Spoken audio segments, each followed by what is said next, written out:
So for those of you I haven't met, my name's Monika Muranyi, and I'm so privileged to be the partner of this beautiful man on my right.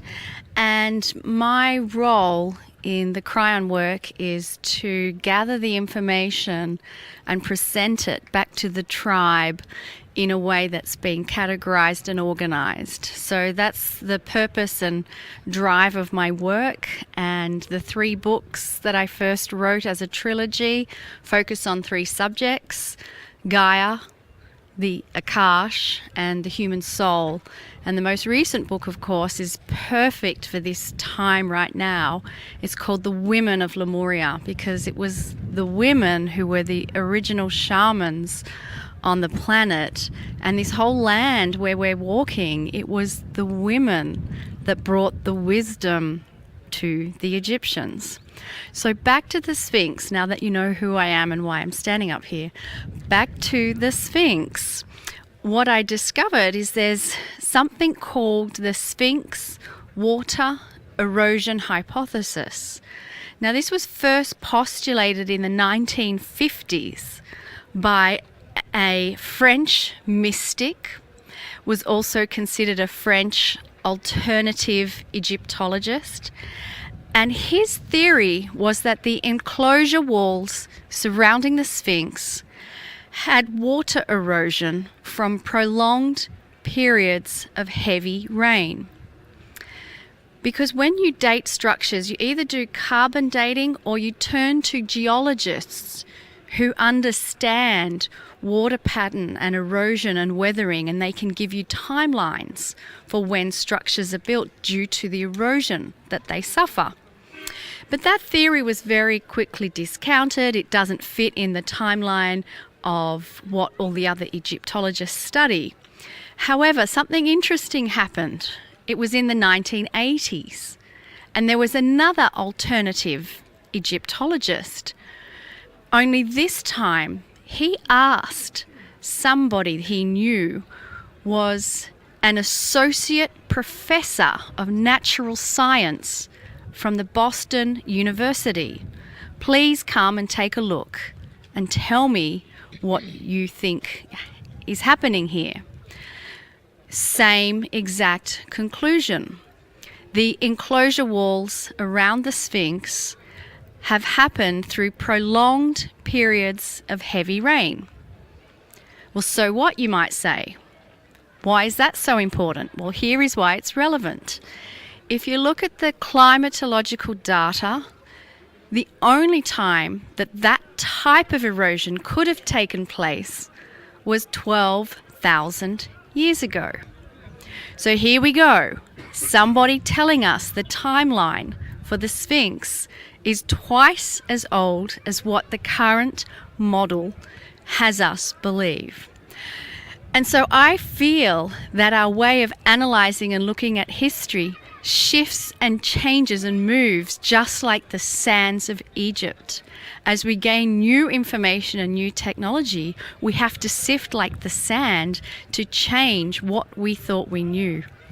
But sometimes those changes are hard because, as Lee says in his lectures, don't confuse me with anything I don't know. So I just wanted to share that with you. You can find out more information on the internet and the names of all, because he's a French guy, I can't pronounce his name, and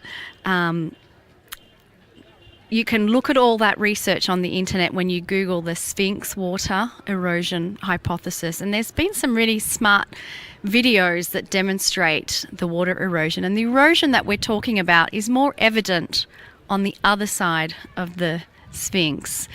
So here we have a beautiful example of some humans who are stepping outside the box and telling us different timelines to what is currently believed in the current model. So I'm sure there's a lot more that Kryon's going to share about the Sphinx, but I wanted to give you that as our background. So thank you very much for your time. Thank you. Now, before Elan comes up and we start the meditation and channel, let me just continue with some things you may not have heard from myself or my work or Greg Braden's work. But Kryon dates civilization far differently than civilization dates civilization. If you look in the textbooks or ask the historians, they will say that 6,000 to 7,000 years ago, here or anywhere else, this is what took place. But if you go back 12,000 or 15,000, what you're going to hear is we were hunters and gatherers. That we didn't even have the wheel yet.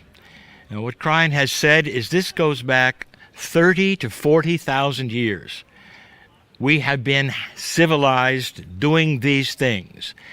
When I was in Istanbul, Kryon gave a channel called History Before History, when he said there would be things found that you won't believe because with carbon dating and other methods, they will predate anything that you thought could possibly be there with civilized people.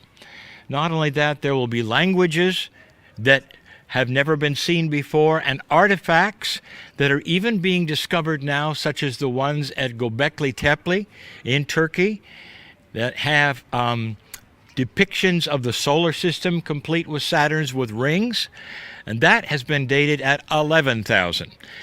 Greg Braden talks about what the Tibetans have said in their libraries, that we go back at least 30,000 years. So you see, it's starting to occur in various places, not necessarily academic, because academics, once they are decided what they have, they don't move much. So it has to slap them in the face and be proven time after time before the textbooks or the universities will change.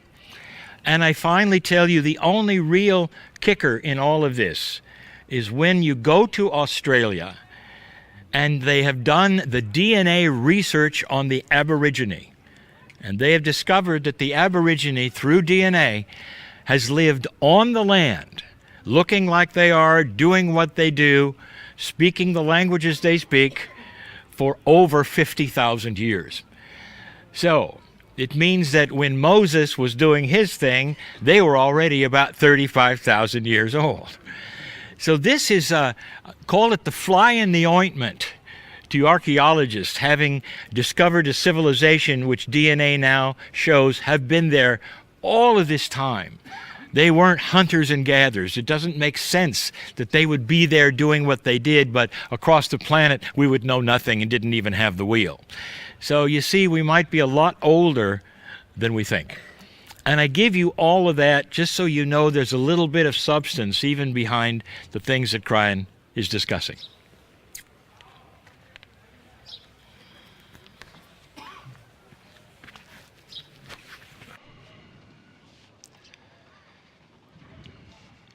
You may close your eyes if you feel appropriate. Relax. Give intent to your connection with the space we are in at the Sphinx in Giza. Breathe slowly, deeply, connecting deeper with yourself, with your multidimensional self that speaks to the multidimensionality of this space, of the Sphinx that have seen so many things and is now seeing you, being with you, loving you, honoring you, embracing you. You had some time before our gathering already to feel the energy privately as a group.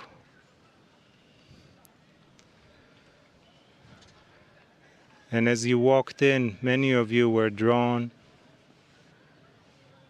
to the palms of the Sphinx. Something led you there. And some of you don't know why, it's just inviting. It's loving, it's safe, it's nurturing. There is a sense of mother here.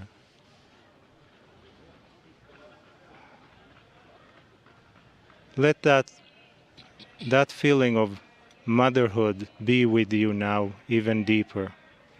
That nurturing, unconditional love. Even if you're comfortable, allow the Sphinx just for a moment to love you as a mother loves her children.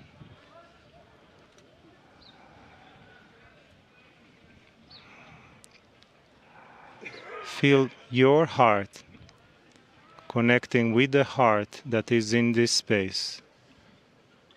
It is a metaphor, but it is energy.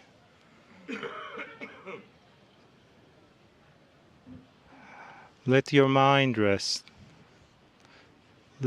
Let your thoughts leave you for this moment and anchor yourself deeper. Breathe gently. Feel the air down here where we're sitting. Feel the warmth of the sun, the ground beneath you, the rocks, and the structure of the Sphinx. And try to go back for a moment. If the Sphinx was here, and it was here thousands of years before archaeologists said it is, where were you back then? Let yourself feel that time. It does not have to have a name, but an image or a feeling or a sense. Anything that comes to your mind helps you connect more to that ancient self of you that has been also here through many, many lifetimes.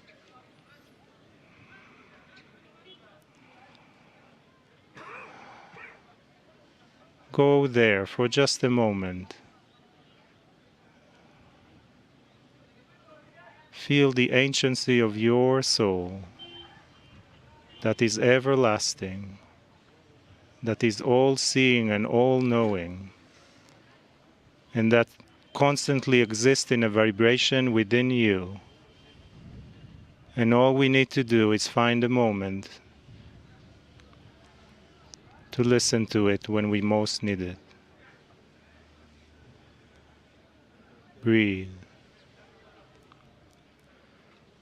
The soul that always speaks to you intuitively or through the heart, always with you, because it is you. Let that motherly love increase within you.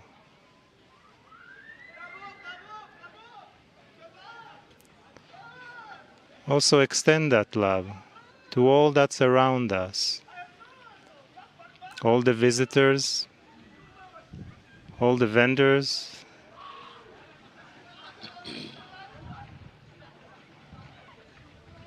Let that love expand from here as we create a stronger level of coherence between us. It can be felt unseenly by everyone around you. Breathe. Go further, as much as you allow it.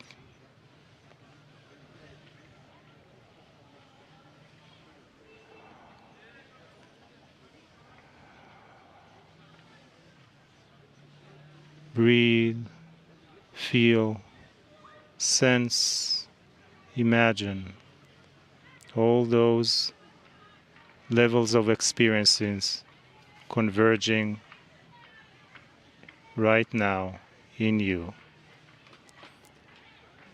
As we listen to the wisdom, to the guidance, and to the love from Kryon. Greetings, dear ones. I'm Kryon of Magnetic Service. We sit with a group yet again in front of a symbol that is known worldwide, recognizable, and mysterious. We are in Egypt and we sit at the base of the Sphinx. And what I wish to tell you yet again now is going to be so different than what history at this point in time agrees with. Are you aware that the truth of history changes with discovery? And so history is never always accurate.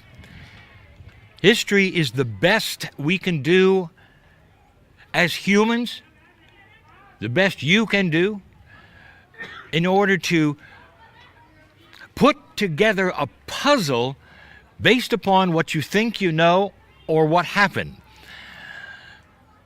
And so when you gaze upon the Sphinx, you will say it is part of Egypt. And it looks like part of Egypt. Not only that, it's next to the pyramids. Therefore, those who built the pyramids built the Sphinx. We told you last time we were here, dear ones, that that is not so. There are many hints that is not so. And you can take a look at common sense. The first is this. When the kings, the pharaohs, and their families built things, they built them together. They built them all on the same level plane of dirt. They were all surrounding themselves. Those were often memorials or tombs. Later you find the tombs going underground, but dear ones, the Sphinx is not a tomb. So what would you say the Sphinx is? Well, number one, I want you to see the level at which it sits. It is far, far deeper than the pyramids directly around it. So do you think the Egyptians, when they didn't dig for any of the pyramids, decided to dig this one? I'll tell you what it is, and it flies in the face of everything you're ever going to be told until later, when they can actually age the dirt. And that's coming as well. You know what it is? Get ready. The Sphinx is an archaeological find that the Egyptians found. Did you get that? You just came, many of you, from archaeological digs where they went in and discovered things that were left for you to find. This was a find by the Egyptians. And they started to uncover it. And when they did, they loved what they saw. For the Sphinx actually has meaning to them. And they realized, although it was far older than who they were, there were some magic things here. And the magic was how they could see their own history beyond what they ever thought they had. And it looked similar to the things that they wanted, but not similar enough. And that's the next one. Prepare for eye rolling. I want you to take a very close look at the head of the Sphinx. If indeed the Sphinx was buried and then dug up and buried and dug up and buried many, many, many thousands of years, you realize that in the process, you're going to see a certain erosion pattern in the body. And you do. And it's severe. It's old. Now take a good look at the head. The head should be every bit as disturbed. In fact, even more, because it would stick out through the sand and have more erosion than the body, and it has less. Take a look. It's the wrong head. It is typical and even proper in Egyptology to see the defacing of those statues and the faces of them when another conqueror comes in, because what you do is take off the meaningful things like the heads and the faces of the previous dynasty and put on the ones of your own. And you will see it throughout Egypt. We'll take a look, because this head belongs to a pharaoh, and it is the wrong age. So they decided to take this for their own as a beautiful archaeological find and make it their own with pathways to it, with the head of their own design of a pharaoh, and that is what the Sphinx has become. Now, when will this ever become common knowledge? And the answer is only when there's technology that will see age differences in the dirt. But there are a couple of hints yet to be discovered. Lifting moving stones is an art for the Egyptians. And if they want them to look a certain way and be intact, they move them a certain way so there are no holes. But dear ones, in order to lift and position, especially with rock to rock that's vertical, they drill holes. And much like even today's construction of cement on cement, there's often a rod between them. You're not going to find a rod, but you may very well find evidence of holes that go through the head to the body. Nothing in them, because what it was that they used to cement those has eroded. It's not rock. It was put there, and that's coming. So expect that discovery, and that will be holes in the head for no apparent reason, of course, unless you have listened to a Kryon channel.